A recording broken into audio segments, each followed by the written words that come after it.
Baik, kita lanjutkan materi ini praktikum dan tugas ya. Teknik pengolahan hasil pertanian khususnya tentang bagaimana kita mengukur kadar air. Oh, ini belum saya revisi ini semester ganjil 21-22, mestinya semester genap 24-25 ya. Atau kita perbaiki dulu sebentar.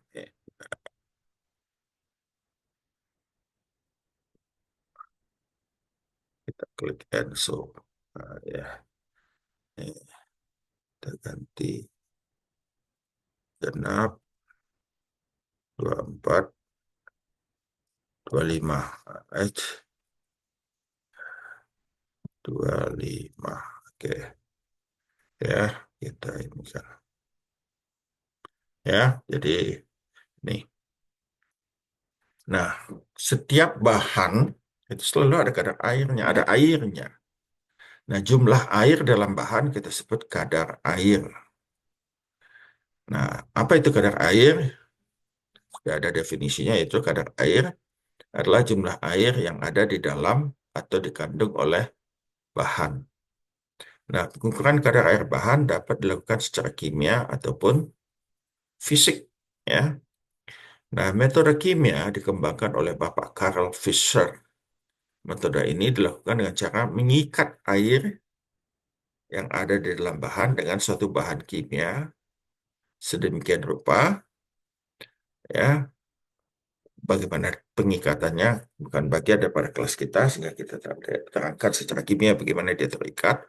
Yang pasti airnya terikat atau bereaksi dengan bahan kimia. Kemudian larutan bahan kimia yang telah mengikat air ini dititrasi. Nah, jumlah air yang ada dalam bahan sebanding dengan titran yang digunakan.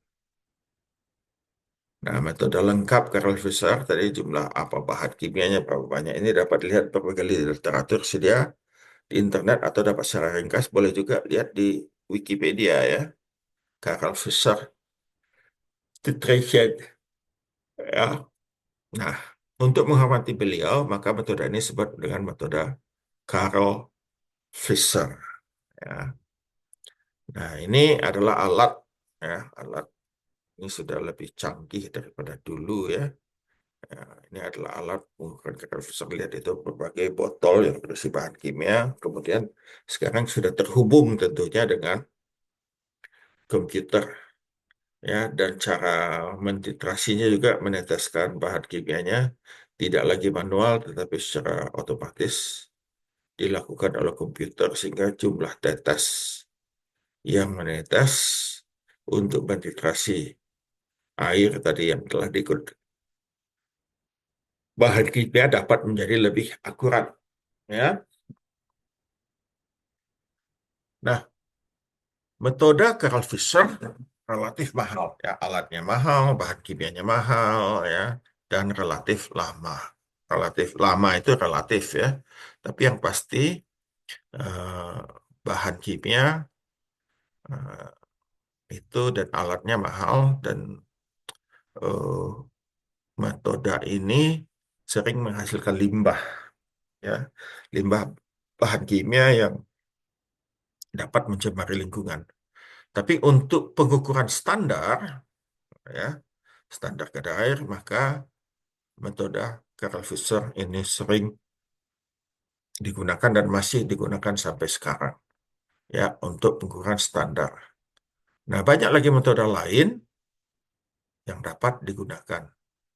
Yang sering digunakan orang adalah metode fisik atau gravimetri ya, yang berusaha menyelaraskan apa yang dilakukan metode kimia dengan suatu perlakuan fisik ya. Metode fisik dikembangkan karena metode kimia relatif rumit dan mahal dalam pelaksanaannya. Metode fisik dilakukan dengan memanaskan bahan dengan suhu dan waktu tertentu sampai pengurangan beratnya dengan berat bahannya diasumsikan sama dengan jumlah air yang diuapkan. Ya, berkemungkinan ada bahan lain yang menguap selain air. Contohnya kalau bahannya adalah bahan volatil atau bahan yang banyak mengandung bahan mudah menguap, itu juga menguap. Tapi pengurangan ini diasumsikan adalah air yang menguap sehingga pengurangan beratnya sama dengan jumlah air yang ada di dalam bahan kalau diukur dengan metode Carl Fisher. Dalam metode fisik sebenarnya tidak semua air dapat diuapkan dengan memanaskan, tetapi demi kepraktisan pengurangan berat, memanaskan diasumsikan sama dengan pengurangan air yang menguap. Misal, satu bahan dikeringkan pada suhu 105 derajat Celcius. Kemana ini?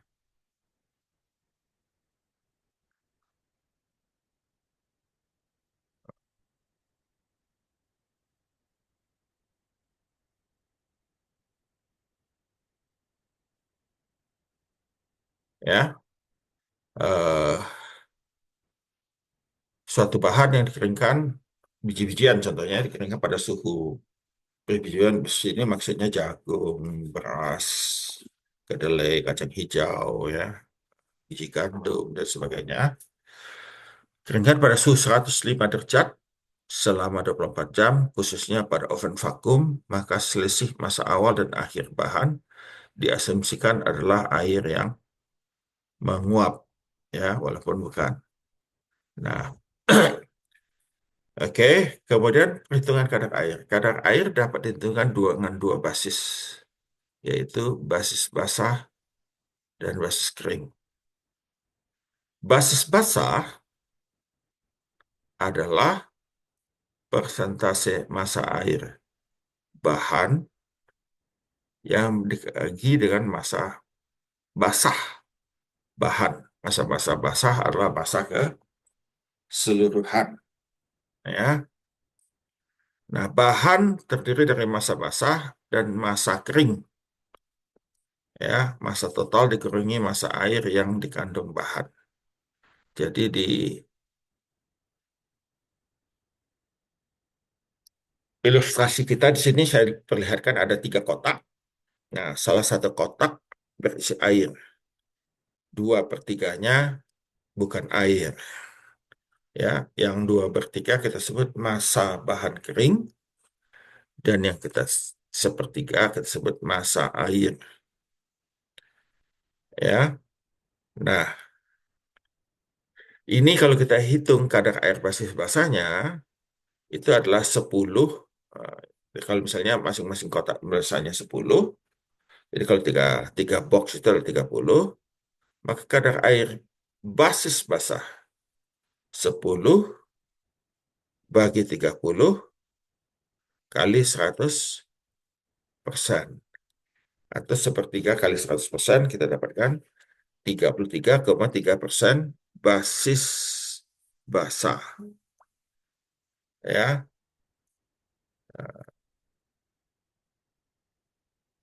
Nah, kalau kita hitung dengan basis kering, kalau kita lihat ada tulisan di atas, yaitu massa H2O bagi massa bahan kering.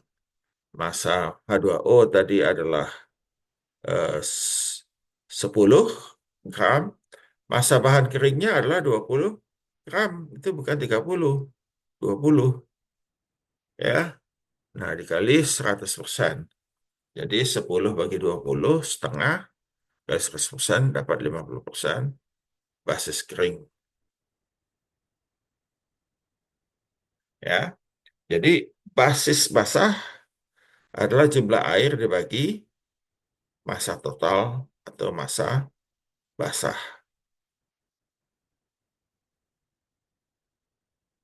Ya, sedangkan kadar air basis kering adalah massa H2O dikali bagi massa bahan kering.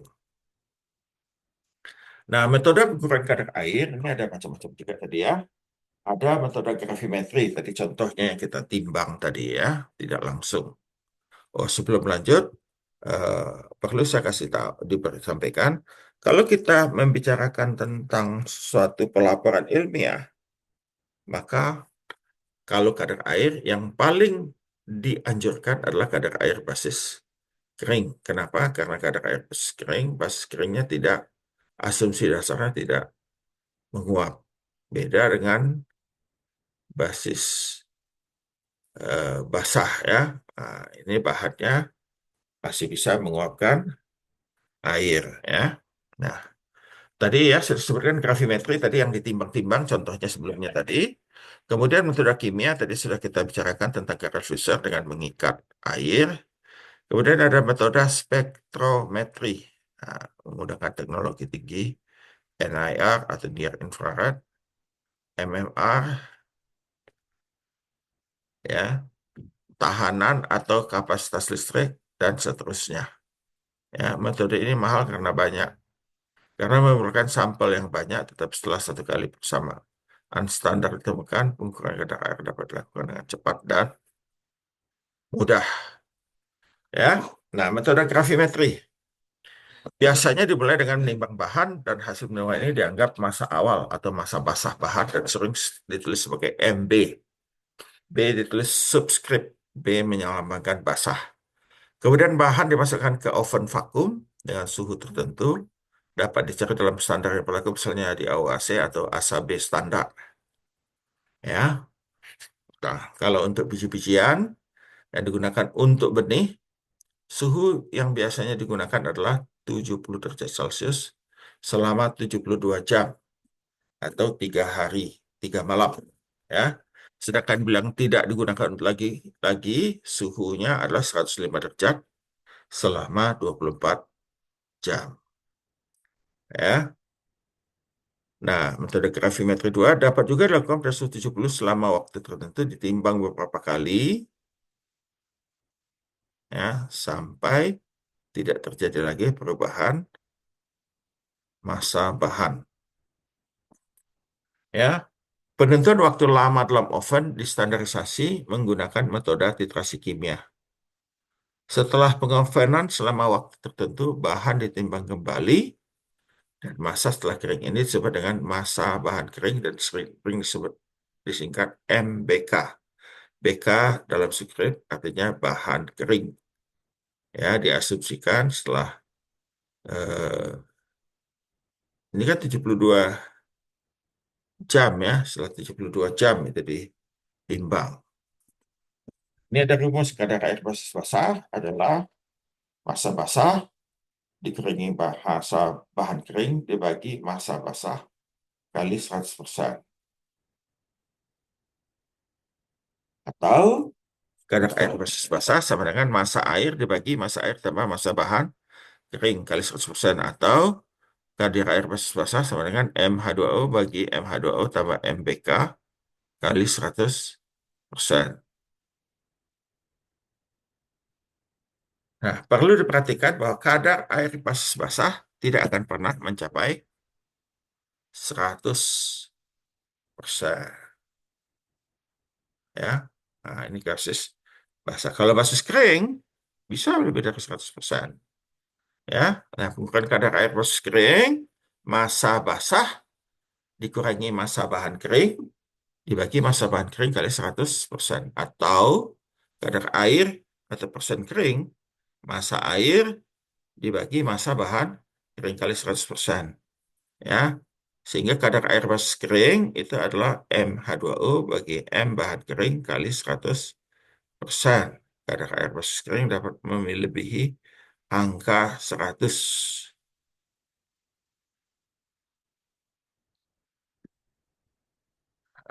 Ya, ya contoh. Suatu bahan bijian, misalnya kedelai yang mempunyai massa awal 10 ton, diambil sampel sebanyak 100 gram. Butiran kedelai kemudian dimasukkan ke dalam oven vakum yang mempunyai suhu 105 derajat plus minus 3 derajat Celcius selama 24 jam. Dan kemudian setelah itu massa butir kedelai ditimbang kembali dan didapatkan massanya 85 gram. Tentukan kadar air kedelai tersebut dalam basis basah dan kering. Massa total air yang ada di kedelai dan massa bahan kering totalnya. Ya. Jadi ini 100 gram, setelah itu jadi 85 gram. Kita tulis massa basah 100 gram, massa bahan kering 85 gram. MH2O-nya adalah selisih massa basah dikurangi massa kering. Ya, 100 kurang 85 sama dengan 15 gram. Kadar air basis basah Massa H2O 15 gram dibagi massa massa sampel awal 100.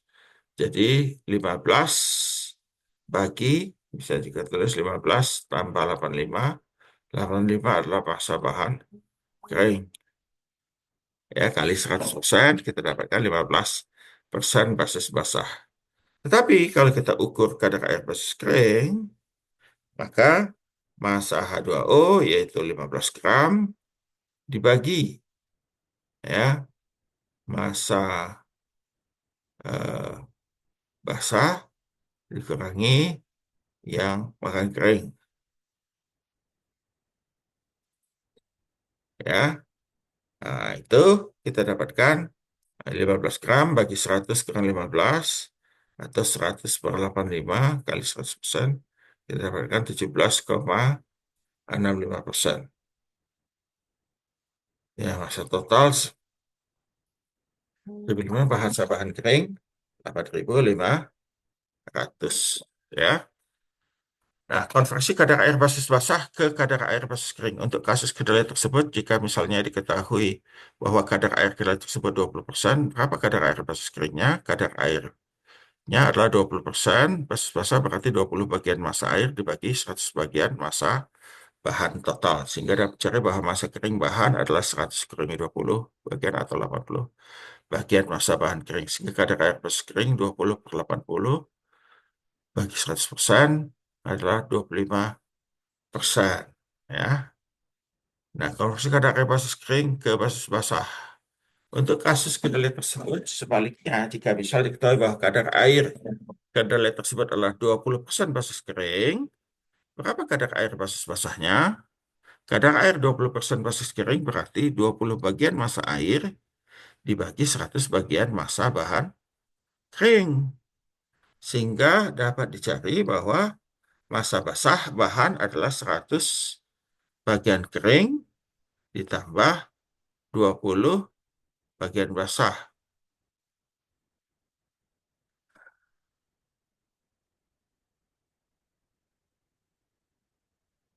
Sehingga kasus kadar air basis basah sama dengan dimasukkan angkanya 16,67% basis basah. Ya, ini ada oret-oretan. Silakan diikuti dengan seksama pada waktu mencari makanan yang lain atau makanan hewan atau kegiatan lainnya ini boleh di ini. Oke, bisa macam-macam ini ya. Oke, sekian kuliah kita. Silahkan berlatih.